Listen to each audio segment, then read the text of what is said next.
And some of these insane judges and crazy rogue courts continue to interfere in the ability to enforce the law.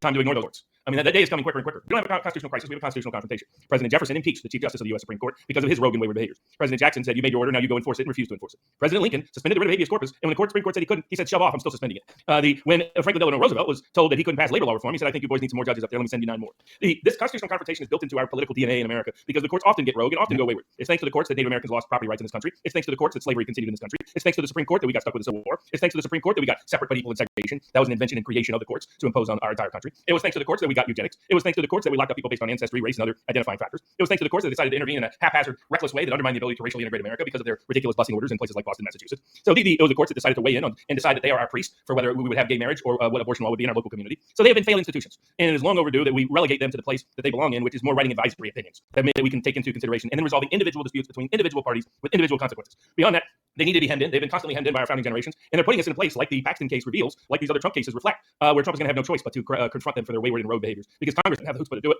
and the Supreme Court so far has not shown the courage. Now maybe they'll fix everything in the next 2 weeks, but if they don't, a real confrontation is coming.